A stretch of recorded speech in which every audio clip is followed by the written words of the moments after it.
नमस्कार, मैं हूं राम बाबू गौतम और आप देख रहे हैं एक भारत वंचितों की आवाज।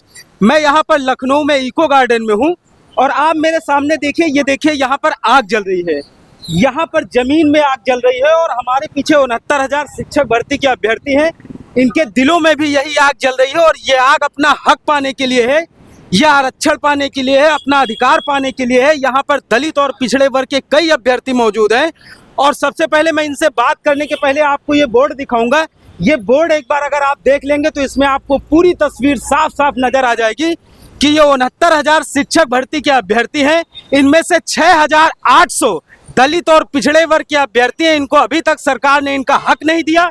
ये कई बार बेसिक शिक्षा मंत्री संदीप सिंह के घर जा चुके हैं, उनके आवास का घेराव कर चुके हैं। और एक सबसे मजेदार तस्वीर देखिए कि ये जितने बोर्ड में तस्वीरें लगी हैं ये सब दलित और पिछड़े वर्गों के नेताओं की तस्वीरें हैं। इनमें से कुछ ऐसे हैं जो विपक्ष में हैं और जबकि कुछ ऐसे हैं जो सरकार में शामिल हैं। इन अभ्यर्थियों की कोई सुनने वाला नहीं है, तो हम एक एक करके सबसे बात करेंगे, आज उनकी बात सुनेंगे और मेरी कोशिश होगी कि इन वंचितों की, इन अभ्यर्थियों की बात सरकार तक पहुंचाई जाए। हमारे साथ इसमें से कुछ महिला अभ्यर्थी हैं, मैं इनसे बात करूंगा। जी बताएं, आप अपनी बात बताएं। सर, हमको गवर्नमेंट हमारी ज्वाइनिंग लेटर नहीं दे रही है, बहुत परेशान है। हमें ये नहीं समझ में आ रहा, फैमिली बच्चे सब छोड़ के यहाँ पे पड़े हैं, बहुत परेशान है सर। यहाँ पे इतनी ठंड में हमारे भैया लोग, हम अपनी फैमिली को देखें, ये हमारे भूखे पड़े भैया जी इनको देखें, हमें यही नहीं समझ में आता हम करें क्या। आप कहाँ से आई हैं? सर, हम औरैया से आए हैं। देखिए इन लोगों की पीड़ा कितनी बड़ी है। यहाँ पर ठंड में ये लोग खुले आसमान के नीचे कई महीनों से बैठे हैं। हमारे साथ कुछ और महिला अभ्यर्थी हैं, आप बताएं, अपनी बात बताएं। सर, हमसे प्रशासन ये चाहता है कि हमारी नियुक्ति करा दी जाए, ज्वाइनिंग दे दी जाए। हम यहाँ सड़कों के पे आंदोलन करने के लिए हमने एग्जाम नहीं दिया था और ना ही एग्जाम क्वालिफाई किया था। हम जो चाहते हैं हमारी सीटों पे जो जर्नल काम कर रहे हैं या वेतन ले रहे हैं उनको भले बने रहने दीजिए, पर हमें भी हमारा हक दीजिए। हम अपना हक मांग रहे हैं, भीख नहीं मांग रहे। आप ये सोचिए 4 साल का लंबा वक्त बीत गया, आखिर सरकार इनकी, आप लोगों की बातें सरकार सुन क्यों नहीं रही है? वो पता है हम पिछड़े दलित है इसीलिए तो सुनना नहीं चाह रहे, लेकिन हम लोग आस लगाएं जब तक की नियुक्ति नहीं मिल जाती तब तक हम लोग यहाँ से हटने वाले नहीं है। नहीं तो ये कह रही हैं कि पिछड़े और दलित है आप लोग, क्या सरकार इसी वजह, आप लोगों को क्या लगता है कि सरकार केवल उच्च वर्गों की बातें सुन रही, दलितों पिछड़ों की बात नहीं सुनी जा रही सरकार में? बिल्कुल सर, ये बात बिल्कुल सही है। अगर उच्च वर्ग की बात, सामान्य वर्ग की बात ना सुनी जा रही हो तो अभी उन्होंने 3 घंटे में अपना रिजर्वेशन ले लिया 3 साल के लिए, और क्या कहते हैं हमारी जगह पे तभी तो सवर्ण को नौकरी दी गई है। अगर इसका मतलब यही है कि सिर्फ सवर्णों का ही बोलबाला है, ये सरकार सिर्फ सवर्णों के लिए ही काम कर रही है, पिछड़े दलितों के लिए कोई काम नहीं हो रहा है यहाँ पे। देखिए यहाँ पर जितने भी अभ्यर्थी बैठे इनमें से ज्यादातर लोगों का ये कहना है कि सरकार जो है केवल उच्च वर्गों की बातें तो बड़ी आराम से सुन लेती है, लेकिन ये जितने दलित और पिछड़े अभ्यर्थी हैं इनकी बातें नहीं सुनी जा रही। आप लोग क्या कहेंगे? जैसा कि आपने अभी कहा कि सवर्णों की बात सुन ली जाती है, ये बात सही है। अभी कुछ ही दिन पहले आपने सुना होगा पुलिस भर्ती का जो आया था रिलैक्सेशन का मामला, 2 घंटे ही केवल धरने में बैठे हैं वो लोग, और उनका 3 साल का जो एज रिलैक्सेशन था उन्होंने 2 घंटे में उसको क्या कर दिया, पारित कर दिया। और हम लोग जो भाई बहन, हमारे 5 भाई बहन जो वो हड़ताल पे बैठे हैं, 3 जो हॉस्पिटल में हमारी दीदियां हैं, एक भाई है जो सीरियस कंडीशन में है, हम लोग 562वां दिन है आज संघर्ष कर रहे हैं। और इसका ये निष्कर्ष निकल रहा कि हम लोग पिछड़े और दलित है इसलिए हमारी मांग नहीं पूरी की जा रही है, और वही सवर्ण जो है जो 2 घंटे केवल धरने पे बैठे हैं उनकी मांग पूरी की गई है। हम लोग यहाँ पे बैठे हुए हैं अपनी मांग को लेकर। हम लोग उत्तर प्रदेश सरकार में चयनित बेसिक अध्यापक हैं। सरकार कहती है, विभाग कहता है कि आप बेसिक का हिस्सा हैं। हमारा चयन हुए 2 साल हो गए, हमें नियुक्ति नहीं मिल रही है। को अधिकारियों के पास जाइए तो कहते हैं मामला कोर्ट में है, अपने समाज के मंत्रियों के पास जाइए तो कहते हैं हमारी बस की बात नहीं है, जबकि मामला कोर्ट से कहीं स्टे नहीं है, इस पर कोई रोक नहीं है, ये नहीं करना चाहते हैं। सिंगल बेंच का आदेश है कि जो भी गलतियाँ आपसे हुई, जो विसंगतियाँ हुई हैं उनको सही करते हुए जो बच्चों की नियुक्तियां करना चाहते हैं आप नियुक्तियां करिए, और जो गलत समय हुआ है उन पे पॉलिसी बनाकर उनको रखिए।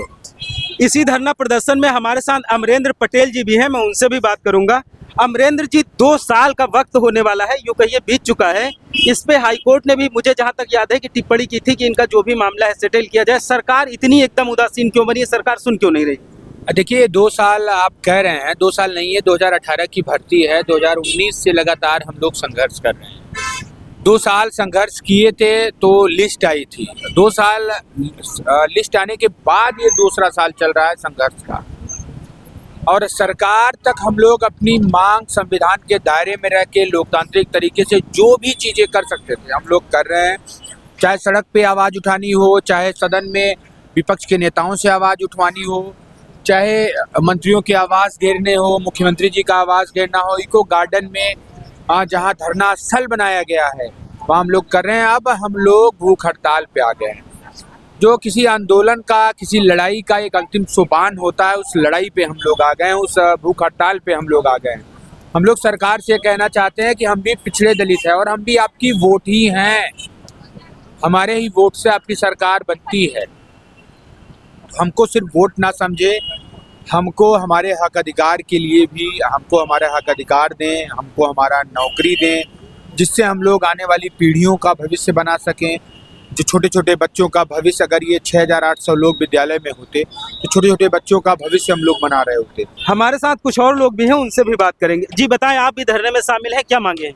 सर, मेरा नाम संदीप कुमार और मैं मेरठ से हूँ और लगभग 500 किलोमीटर चल के हम यहाँ पर धरने में आते हैं और हर बार इसी उम्मीद से आते हैं कि शायद ये योगी सरकार, जो हमारे प्रदेश के मुखिया हैं, हमारी बात सुनेंगे और हमें न्याय देंगे।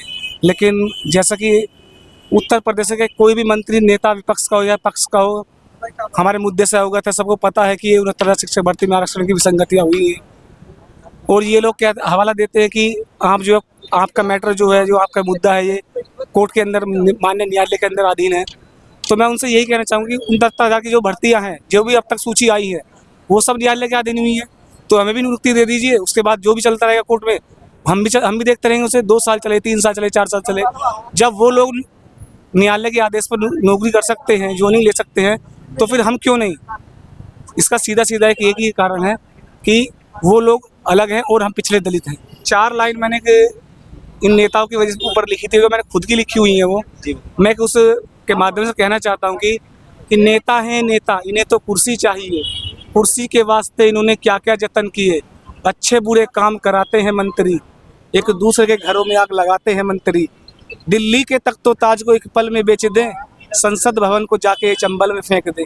मौका अगर मिले इन्हें, भारत को एक शराब की बोतल में बेच दें। देखिए इन लोगों के अंदर दर्द कितना है, शेरो शायरी भी कह रहे हैं, अपनी आवाज़ सरकार तक पहुंचाने की कोशिश कर रहे हैं। हमारे साथ कुछ और लोग हैं, उनसे बात करेंगे। जी बताइए।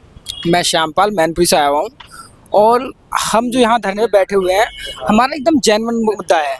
हुआ क्या कि 69,000 की भर्ती आती है 2018 में, हमारा रिजल्ट घोषित होता क्या, ये अधिकारी जो है सरकार के, इन्होंने उस रिजल्ट को इस तरह से बनाया कि जिसमें सवर्णों को ज़्यादा जगह दे दी, हमारी सीटें भी सवर्णों को दे दी।